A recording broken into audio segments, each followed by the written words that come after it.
ఒకప్పుడు లక్ష్మి లోకల్ పిల్ల చాలా యాక్టివ్గా, ఇది లక్ష్మి అని కూడా గుర్తుపట్టలేకపోయినట్టు మీ ఫేస్ అయిపోయింది. దాంట్లో పెట్టేవాడికి ఇలా వాసిపోయి ఐ సినిమాలు ఎలా ఉంటుంది అలా వాసిపోయి నా స్కిన్ నేనే తాకలేకపోతున్నా లేని మనుషుల్లో. అది ఇంకా నాకు మా బాబుని పట్టుకుని నాన్నేమో ఇలా తాగుతాడు, ఎవరు లేరు, నువ్వు ఇలా అయిపోతే నువ్వు ఎలా మమ్మీ మా కోసమేను.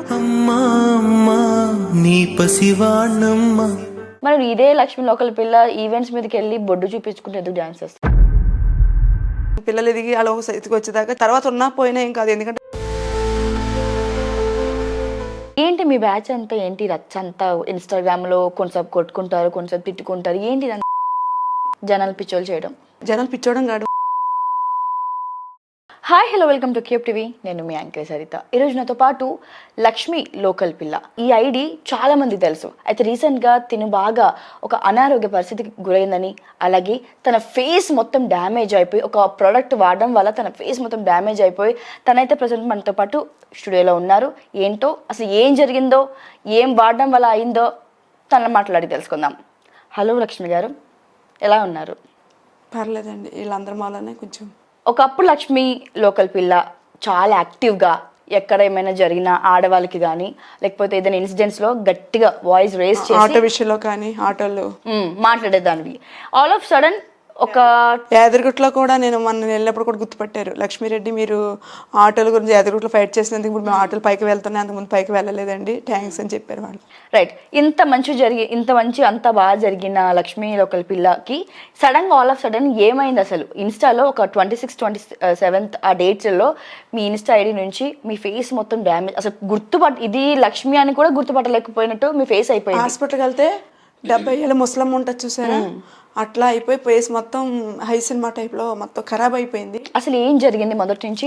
ఎప్పుడు ఆ క్రీమ్ వాడావు, ఏ క్రీమ్ వాడావు, ఎలా జరిగింది? నేను ముందు రోజు సత్యాన్న ఫోన్ చేసి, సత్యాన్న ఇలాగ జనసేన పెక్సీ కావాలి, నేను కాశీకి వెళ్తున్నా అని చెప్పిన. సరే అన్న ఏమన్నాడో, సరే నేను పెక్సీ చేసి పంపిస్తే ఇంటికి వచ్చేసింది పెక్సీ. వచ్చాక నేను ఏం చేసా, కాశీ వెళ్ళడానికి జనసేన నుంచి మొక్కున్నాను నేను. ఎప్పుడు ఇది? పండగ ముందు, అంటే అక్కడ కుంభవేళకి వెళ్ళి అక్కడ కాశీకి వెళ్ళి జనసేన అది ఫ్లెక్సీ పట్టుకుని మా కాళ్ళ మీద వెళ్దాం, మా పెద్ద బామ్మ తీసుకుని అన్నీ ఓకే చేసుకున్నా. నాదేంటంటే ఒక 20 రోజుల ముందు మేకప్ వేసుకున్నా. మరి మేకప్ ద్వారా ఏమైందో నాకు ఏమైందో తెలియదు. ఇప్పుడు మనకు మన మెడికల్ షాప్కి వెళ్తే ఇప్పుడు గాయానికి ఏదైనా మందు ఇస్తారు కదా, అలాగే అనుకుని అడిగితే ఈ క్రీమ్ పేరు ఏదో, నాకు క్రీమ్ పేరు కూడా రాలేదు, చదువుకోలేదు ఈ క్రీమ్, స్కిన్ షైన్ క్రీమ్. ఈ క్రీము ఇచ్చారు. ఇచ్చాక నేను అన్నం తినేసా, దోమలు కూడా ఉంటాయి మా ఇంట్లో, పడుకున్నా దోమతెరలోనే. పడుకుంటే దురదొస్తుంది అంటే దురదొస్తుంది మామూలు ఏమని చెప్పి మళ్ళీ పెట్టేసిన. అది చూడండి ఎంత అయిపోయింది, ఒకసారికి అంత అయిపోయింది అది. అవును, పెట్టేసేటప్పటికి అసలు ఇది నువ్వు ఎందుకు వాడు అంటే నీకు ముందు ఆల్రెడీ ఏదైనా డ్యామేజ్ అయ్యి దీని మీద పెట్టుకున్నావా, లేదంటే డైరెక్ట్ గా కొనుక్కున్నావా? అసలు ఎందుకు వాడాల్సి వచ్చింది క్రీమ్ నీకు? నేను డైరెక్ట్గా నా పెద్ద కొడుకు నేను వెళ్ళి ఇట్లా ఇక్కడ పొక్కుల కింద ఉంది, గాయాలు తరిగేటట్టుగా, అచ్చా నాకు ఆల్రెడీ పింపుల్ వచ్చింది, నాకు ఇది తగ్గేటట్టు క్రీమ్ ఇవ్వండి అంటే వాళ్ళు ఈ క్రీమ్ ఇచ్చారు. మెడికల్ షాప్ చిన్న షాప్ లో ఒక 22 సంవత్సరాలు ఉంటాయి మా అబ్బాయికి. కానీ ఏదన్నా అంటే మళ్ళీ అబ్బాయి ఫీచర్ కూడా పోతుంది కేసులు అవి ఇవ్వంటే, ఎందుకంటే నేను రిషిడ్ లేకుండా వెళ్తాను, తప్పు నాది. రెండో అబ్బాయి ఇవ్వడం కూడా నా తప్పే, కానీ అట్లా అని చెప్పి వేరే వాళ్ళు బలి ఇవ్వద్దు అనేసి నేను ఆలోచించి నేను అబ్బాయిని అయితే ఇప్పుడు వచ్చి ఏమనలేదు. తర్వాత ఒక వీడియో తీసి అబ్బాయితో పెట్టేసి, ఎందుకంటే ఆ అబ్బాయి ఇంకెవరికి ఇవ్వకూడదు. సరే, ఈ క్రీమ్ గురించి చెప్పండి. ఈ క్రీమ్ పెట్టుకున్నాక ముందు కొంచెం దురదగా అనిపించినా అలాగే ఉంటుందిలేమో అని చెప్పి మామూలు మనం పేర్లెవరి ఎట్లా పెడతామో దీన్ని కూడా రెండోసారి మళ్ళీ ఇట్లా పెట్టి మొత్తం క్లీన్ అవుద్దని చెప్పి పెట్టేసిన.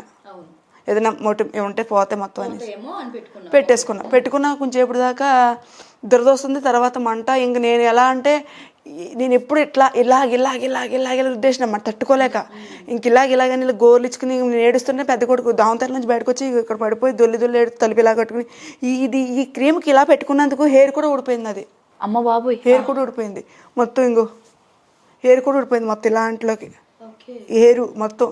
ఇంకా మా బాబు ఏం చేశాడంటే, వేణీళ్ళు ఉంటాయి కదండి, వేణిట్లో చిన్న ఇది ఆవిరి లాగుతాం కదా ట్యాబ్లెట్, విటమిన్ ఈ ట్యాబ్లెట్, ఆ ట్యాబ్లెట్ ఇంకా ఉప్పు ఇంకా అదంటారు ఆరదిస్తారు కదా ముద్దత్తి కొప్పారం, ఇవన్నీ వేసేసి ఆ బాబు తీసుకొస్తే నేను ఇది కూడా తట్టుకోలేకపోతున్నాను, నేను దొల్లి ఏడుస్తుంటే ఇంకేం చేయాలి తెలియక బాత్రూంలోకి వెళ్ళి వేడి నీళ్ళు బకెట్ సన్నీళ్ళు బకెట్ ఉంటుంది కదా, అప్పుడు చలికాలం బాగా పండగలో దాంట్లో పెట్టేసిన. దాంట్లో పెట్టేవాడికి ఇలా వాసిపోయి ఐ సినిమాలు ఎలా ఉంటుంది అలా వాసిపోయి నా స్కిన్ నేను తాకలేకపోతున్నా. నాకు అది తెలియట్లే లేని మనుషుల్లో. అది ఇంకా నాకు మా బాబుని పట్టుకుని నాకు అయిపోయింది అన్నాను, ఇంకా బతకను, పేస్కి అయిందంటే ఇంకా అయిపోయినట్టే. ఇంకా చెప్పలేకపోతున్నా. 5 రకాల నొప్పి అంటారు చూసారా, నొప్పి, వేడి, మంట, అగ్గిపోగ మొత్తం. అది పెట్టుకున్న ఫ్రాక్షన్ ఆఫ్ సెకండ్స్కే, 10 నిమిషాలు అంతే. ఓకే, మొత్తం ఎలా అయిపోయిందంటే ఇంక నాకు తల కొట్టుకుని ఏడుపు, ఇలా గీరేసుకుంటాను అనేసి ఇట్లా అంటే మా పిల్లలు ఇద్దరు సైలెంట్ వేసుకుని, మమ్మీ నా కోట్ ఉంటుంది కదా అది కోట్, ఆ కోట్ చేతికిచ్చి మమ్మీ ఇలా పట్టుకో, నీకేం కాదు, నేను ఉన్నా మమ్మీ, ఏం కాదు మమ్మీ, ఏడకు మమ్మీ, మేము చూసుకుంటాం మమ్మీ, నీకు ఏమైపోయినా పర్లేదు నేను చూసుకుంటాం మమ్మీ, నువ్వు ఏడకు మమ్మీ, నువ్వు ఏదన్నా నువ్వు ఇలా అయిపోతే, నువ్వు లేకపోతే మేము అనాథలు అయిపోతావు, నాకు నాన్నమ్మ తాత ఎవరో చూడరు, అమ్మ కూడా ఎవరు నువ్వు లేకపోతే నాన్నేమో ఇలా తాగుమవుతాడు, ఎవరు లేరు, నువ్వు ఇలా అయిపోతే నువ్వు ఎలా మమ్మీ, మా కోసమే నువ్వు కొంచెం కరెక్ట్గా ఉండి కొంచెం ఓర్చుకో మమ్మీ, ఓర్చుకో, కట్టేసుకుని ఇద్దరు ఏడుపు. ఆ టైం ఒకటి చెప్పిన, నేను కానీ ఏదన్నా అయితే ఒకవేళ చనిపోయిన ఏమైనా జరిగినా నా కొడుకులు తీసుకెళ్ళి హాస్టల్కి వెళ్ళిపోండి, మీరు ఏదో అనాథ హాస్టల్కి వెళ్ళిపోండి. మన సోషల్ మీడియా చాలామంది ఉన్నారు, ఒక వీడియో పోస్ట్ చేస్తే ఎవరో ఒకరు వచ్చి ఏ హాస్టల్లో చేరుతారు. కానీ అత్త వాళ్ళ ఇంటికి కానీ నాన్నమ్మ వాళ్ళ ఇంటికి కానీ డాడీ దగ్గర ఎవరి దగ్గరికి వెళ్ళకండి. మీ డాడీ మిమ్మల్ని చిన్నప్పుడే అమ్ముకుంటా ట్రై చేశాడు, రేపు పొద్దున్న ఎవరెవరు మీ అవయవాలు కూడా అమ్మేస్తాడు వాడు, వెళ్ళొద్దు. మీరు మన సోషల్ మీడియా ఫ్రెండ్స్తో మీరు ఎక్కడికైనా వెళ్ళండి చెప్పించి ముందే చెప్పేసిన, ఇంకా నా పని అయిపోయింది, నేను బతకను అనుకున్నా. ఎందుకంటే యాసిడ్ పోతే ఎంత పెయిన్ ఉంటుందో, ఒక ఆడపిల్ల అత్యాచారం చేసి అది ఘోరంగా చంపుతారు కదా, ఎంత నరకం ఉంటుందో ఆ నరకం అనిపించిన నేను. అయితే నీకు పండగ ముందుకి ఇలా జరిగింది, ఇది ఎన్ని రోజులు నీకు రికవర్ అవ్వడానికి టైం పట్టింది? ఇప్పుడు దాకా నేను ఇంకా రికవర్ అవ్వలేదు. ఇప్పుడు కొంచెం అయింది కదా, కొంచెం రికవర్ అవ్వలేదు. మళ్ళీ హాస్పిటల్కి వెళ్ళావా నువ్వు? వెళ్తున్నా, 2 రోజుల కింద వెళ్ళి లైవ్ పెట్టిన, అక్కడ ఇన్స్టాగ్రామ్ లైవ్ చూడొచ్చు మీరు. సుబ్బయ్య గారు డాక్టర్ అని 70 సంవత్సరాలు, ఎంత బాగా చూసారంటే ఆయన నిజంగా చేతి నమస్కారం పెట్టాలి. ఆయన చూసాడు, మొత్తం తగ్గింది. కానీ లోపల ఇంకా పెయిన్ ఉంది. ఇప్పటికీ కూడా నీకు ఏమైనా వస్తున్నాయి ఆ లక్షణాలు, అంటే లైక్ మంట పుట్టడం కానీ దురద పుట్టడం అవుతుందా? ఇటు సైడ్ ఇంకా ఇక్కడ మండుతుంది, ఇంకా ఎండలోకి ఎక్కువ వెళ్తాకలేదు. అందుకని నేను మిమ్మల్ని ఇంటర్వ్యూ కూడా పొద్దున్నే అడిగినా నేను, అందుకే చాలా ఇంకా ఉంది. కానీ ఇంకా ఎండలోకి వెళ్ళకూడదు, కొద్దిగా రెస్ట్ ఉండాలి నాకు. అయితే ఇప్పుడు ఇందాక అన్నావు కదా మీ హస్బెండ్ మీ పిల్లలకి చిన్నప్పుడే అమ్ముకుందామని, ఏం జరిగింది అసలు? మీ హస్బెండ్ ఎప్పుడు కూడా నీ సోషల్ మీడియాలో చూపించలేదు కూడా, ఎందుకని? అంటే మీరు ఎన్ని సంవత్సరాలు అయిపోయింది మీ విడిపోయి? 9 years అయిపోయింది. నా దగ్గర ఆయన ఫొటోస్ కానీ ఎవ్రీథింగ్ ఏది లేదు, అసలు ఏమీ లేవు. ఎందుకని విడిపోయారు, ఏమైంది? అంటే ఆయన ఫుల్ తాగుమోతు, నా డబ్బులు బంగారం అన్ని పాడు చేసినా నేను ఊరుకున్నా. ఎంత చేసినా కన్నబిడ్డల జోలికి వస్తే ఏ తల్లి ఊరుకోదు, అవసరం అడ్డంగా నరికేస్తుంది పిల్లల జోలికి వస్తే. నేను ఒకటన్నా, నా పిల్లల జోలికి వస్తే నేను ఊరుకోను. నా చిన్న కొడుకు చూసే ఉంటారు వీడియోలో, ఆ బాబు చిన్నప్పుడు 2 ఏళ్ళు పిల్లపడప్పుడు ఎవరికో వెళ్ళి అలవాటు చేస్తాడు అనమాట. అంటే వాళ్ళకి బిల్డింగ్లు ఫ్లాట్ ఇస్తారంట, ఫ్లాట్ ఇస్తే ముందు నాకు అలవాటు చేస్తాను, సాయంత్రం ఇంట్లోకి నాకు అమ్మ కావాలని వాడాడు. ఇప్పుడు కూడా నేను అమ్మ కావాలని అంటాడు, అమ్మ కావాలంట్లోకి ఇంటికి తీసుకొస్తాను. ఇంకెలా కుదరదు, వీడు ఎలాగ ఉండట్లేదని చెప్పి. అంటే నాకు తెలియకుండా కిడ్నాప్ అయిపోవడం ఏదో చేసి కవర్ చేద్దాం అనుకున్నాడు. ఈ పిల్లోడు ఇంకెలాగ అవ్వట్లేదని చెప్పి నాకు చెప్పి ఇలా ఇచ్చి దుబాయ్లో ఉంటాడు, మంచిగా ఉంటాడు, మనకు ఫ్లాట్ వస్తుంది అంటే. నేను ఒకటే అన్నా, ఉంటే నాతో ఉండండి, లేకపోతే మీరు వెళ్ళిపోండి, నా పిల్లల్ని అడుక్కునో పుడుకుని ఏదో చేసుకుని పెంచుకుంటా, వెళ్ళిపోమని చెప్పిన. అలాగని చెప్పప్పుడు కూడా ఆయన ఏం చేస్తారు, కైన్ ఆఫ్ లెటర్ 24 గంటల డ్యూటీ, 24 ఇంట్లో ఉంటాడు. 24 గంటల డ్యూటీ కూడా వాళ్ళ దగ్గర డబ్బులు తీసేసుకుని డ్యూటీకి వెళ్ళేవాడు కాదు. ఓకే, వాళ్ళు వచ్చి నన్ను తిట్టేవారు, నేను ఏం చేయనని చెప్పి. సో అందుకని మీ ఆయన బాగా తాగేవాడని వదిలేయడం జరిగింది. తాగేసేసి ఏం చేసేవాడు, ఇంట్లో మన దుప్పట్లు ఉంటాయి కదా అవన్నీ తీసుకుని లోపలికి వెళ్ళి దాక్కుని లేదని చెప్పించేవాడు. So right. అయితే మీకు డైవర్స్ అయినాయా లీగల్గా? లేవు, అవ్వలేదు. నేను ఎందుకు డైవర్స్ ఇవ్వాలంటే, నేను డైవర్స్ ఇస్తే ఆడు ఇంకో పెళ్లి చేసుకుంటాడు, ఇంకో పిల్ల జీవితం ఆగిపోద్ది. నువ్వు ఇంత మంచిగా ఆడపిల్ల కోసం ఆలోచిస్తున్నావు కదా, ఆడపిల్ల కోసం నువ్వు మాట్లాడతావు, మరి ఇదే లక్ష్మి లోకల్ పిల్ల ఈవెంట్స్ మీదకి వెళ్ళి బొడ్డు చూపించుకుంటే ఎందుకు డ్యాన్స్ చేస్తుంది, నడుము కనిపించే ఎందుకు డ్యాన్స్ చేస్తుంది? అప్పుడు తప్పక అంతే. అంత నువ్వు అంటే తప్పక అన్నప్పుడు నువ్వు ఇంత స్ట్రిక్ట్గా మాట్లాడకూడదు కదా ముందు. మరి ఇప్పుడు ఆ వీడియోస్ అంతా స్టాప్ చేసి నువ్వు అదే ప్రొఫెషన్ కంటిన్యూ చేయాలి. ఇప్పుడు ఏం చేయబోతున్నాను ఇంకా ఫ్యూచర్కి అయితే ఏదో చూసుకుని మా పిల్లల్ని పెంచుకుందాం అనుకుంటున్నా. అయితే నీకు బడా బాస్లో కూడా నీకు ఛాన్స్ వచ్చింది, మరి అందుకని అక్కడ వల్గరిటీ ఉంటుందని నువ్వు అది నో చెప్పావు, ఎంతో డబ్బులు వస్తాయి కూడా. మరి ఇంత స్ట్రిక్ట్గా ఉన్న లక్ష్మి ఎక్కడో ఎందుకు అలా జారుతుంది, ఎందుకని చెప్పొచ్చు? డబ్బులు ఎక్కువ ఇస్తా ఉన్నారనా? డబ్బులు వస్తే ఇంకోటి ఏంటంటే ఇంట్లో సిచ్యువేషన్ బట్టి అంతే. ఇప్పుడు ఇంట్లో పిల్లలు ఇవి రెంట్లో అని ఎన్ని ఉంటాయి, వాళ్ళకి పెట్టాలంటే కొంచెం సిచ్యువేషన్ బట్టి మారవలసి వస్తుంది. అవన్నీ నాకు కూడా ఇష్టం లేదు. నాకు ఇష్టమైంది ఏంటంటే ఒంటి నిండా పట్టుకుని బొట్టు సేర్ కట్టుకుని మంచిగా పద్ధతిగా ఉన్న. నీ ప్రతి చేసే ఈవెంట్స్ చూస్తుంటాను, ప్రతి దగ్గర శారీ కడతావు కానీ కనిపిస్తాయి ఎక్కడో అక్కడ. కానీ ఏంటంటే సేర్లు అంటే నాకు ఇష్టం, అన్ని ఇష్టమే, కానీ ఏంటంటే కనిపించాలి, తప్పట్లేదు. అలా కనిపిస్తే డబ్బులు ఇస్తా అన్నారు. నేను ఇప్పుడు షార్ట్ ఫిల్మ్ ఒకటి తీసిన, దాంట్లో వేరే క్యారెక్టర్, నేను ఇట్లా పెడుతున్నా వాళ్ళు ఇలాగే పెడతారు, ఇట్లా పెట్టిన ఇట్లా పెడతారు, మళ్ళీ షూటింగ్ అయిపోయి మళ్ళీ తీసుకుంటా, కానీ తప్పదు. అది చేసినప్పుడు కూడా చాలాసార్లు నాకు నేనే కోల్పోయినట్టు కూడా అనిపిస్తుంది. తప్పదు. కమిట్మెంట్స్ అడిగారు నేను అడిగేవారు, నేను అలా ఒప్పుకోకే ఆడిషన్ అవుతుంది, ఎంత అవుతుంది, తర్వాత కమిట్మెంట్ అయిపోతే ఎలాగమ్మా, ఎంతమంది ఇవ్వట్లే, పెద్ద పెద్ద యాక్టర్లు ఇస్తున్నారు, వాళ్ళు ఇస్తున్నారు, వీళ్ళు ఇస్తున్నారు, పెద్ద పెద్ద యాక్టర్లు ఏమో కానీ కింద వల్ల అడుగుతున్నారు.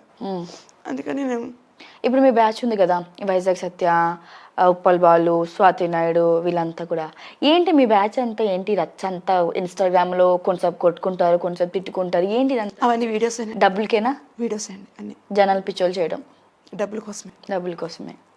ఎందుకంటే జనాలు పిచ్చోవడం కాదు, వాళ్ళ పట్ట కోసం వాళ్ళు అంతే. ఎప్పుడైనా వెళ్తావా వాళ్ళ మధ్యలోకి, ఇలాంటి వాటిలోకి వెళ్ళడం, మాట్లాడడం, వాళ్ళతో ఇన్వాల్వ్ అవ్వడం? అర్థం ఎప్పుడైనా వాళ్ళ గొడవల్లో కానీ వాళ్ళ అన్యాయం అనిపిస్తే వెళ్తా, అది అన్యాయం అనిపిస్తుంది అనుకో నేను వెళ్ళను. అది ఇప్పుడు సత్య అన్న ఉన్నాడు అనుకోండి, నిజంగా చాలా విషయాలు హెల్ప్ అవుతాడు, ఇంటర్వ్యూలు అని, షూటింగ్స్ అని, చాలా మందికి ఆఫర్స్ ఇస్తాం, కానీ ఆయన ఆఫర్స్ తీసుకుని ఆయన్నే మాట్లాడతారు చాలామంది. నేను చాలా బాధపడతా. ఒకసారి నేను డైరెక్టర్ మాట్లాడతా, ఏమా నువ్వు ఆయన వల్ల ఇలా ఉన్నావు, ఇది కరెక్ట్ కాదు. ఎప్పుడైనా మనల్కి చెయ్యేసి పైకి నిలబెట్టిన వాళ్ళు ఏ రోజు మర్చిపోకూడదు, కన్న తల్లి ఇచ్చేసినట్టు అవుతుంది అని చెప్తా. కానీ వైజాగ్ సచ్ ఏంటి, బసిరన్న చెల్లి నువ్వు ఇలా ఉండాలిరా, జాగ్రత్తరా, పిల్లలు ఉన్నారు నీకు, నువ్వు ఇలా చేసుకో అంటే మరీ ఇదిగా చేయకు, ఎట్లా ఉండాలి అట్లా ఉండు. ఏ రోజు కూడా బసిరన్న ఓపెన్ చేయి, అది చేయి ఏ రోజు అలా ఒక చెల్లిలా, ఒక మన కొలీగ్. ఇప్పుడు నిజం చెప్పాలంటే ఈరోజు ఇప్పుడు కూడా మా అన్నదమ్ములు కూడా ఎవరో నాకు రెస్పాండ్ అవ్వలే, బంధువులు అవ్వలే, ఎవరు అవ్వలే, కానీ బసీరన్న. మీ ఫ్యామిలీ నీకు నుంచి దూరం అవ్వడానికి నీ నోటు దూలే కదా? కాదు, రెండు ఉన్నాయి. ఏంటంటే ఒకటి నాకు కొంచెం కోపం ఎక్కువ, మా ఆయన, అదే నేను చెప్పింది, మా ఆయన్ని నేను వెనకేసుకొచ్చేదాన్ని, ఎందుకంటే అది వద్దు ఇది వద్దంటే నేను అనేదాన్ని. లేదంటే ఇప్పుడు కూడా ఇప్పుడు ఈ సిచ్యువేషన్ మొన్న ఏదైతే లక్ష్మి ఫేస్ చేసిందో, ఇలా ముఖం అంతా లేదు, ఇదే లక్ష్మి బాగుండుంటే అంతా నీ దగ్గర ఉండి నేను మనీ ఉంటే వచ్చేస్తారు. మా రెడ్డిస్లో ఏంటంటే చెప్తున్నా, రెడ్డిస్ అని ఎందుకు చెప్తున్నానంటే, నిన్న ఒక అతను ఫోన్ చేసి నువ్వు రెడ్డిస్ అమ్మాయివా మామూలు ఈ అమ్మాయి అని అడిగారు, వేరే క్యాస్ట్ అని అడిగారు. రెడ్డిస్ అన్న, నువ్వు రెడ్డిస్ అమ్మాయి కాదు, రెడ్డిస్ అమ్మాయిలు ఎలా ఉండరు, రెడ్డిస్ అమ్మాయిలకి అయితే నీ డబ్బులు ఇద్దాం అనుకున్నా, నువ్వు డబ్బులు ఇచ్చినా ఇవ్వకపోయినా క్యాస్ట్ల గురించి మాట్లాడద్దు అన్న. ఇప్పుడు ఎందుకు మాట్లాడదంటే సమయం వచ్చింది కాబట్టి. ఇప్పుడు నాకు ఏ క్యాస్ట్ ఉందని చెప్పి నా కొడుకు చిన్నప్పటి నుంచి కూడా, నా పిల్లలప్పుడు నా డెలివరీ కాడి నుంచి ఎవరికి మొత్తం బయట వాళ్ళు ఎక్కువ చూసుకున్నాను నేను ఇంట్లో వాళ్ళకన్నా, ఎందుకంటే ఎక్కువ మా ఆయన వెనకేసుకొచ్చేదాన్ని నేను. ఇప్పుడు మరి ఫ్యూచర్లో ఏంటి నీ పరిస్థితి ఏంటి మరి? ఇప్పుడు ఎప్పుడు నువ్వు రికవర్ అయ్యి మళ్ళీ నువ్వు ఎప్పుడు మళ్ళీ నీ లైఫ్ని స్టార్ట్ చేస్తావు?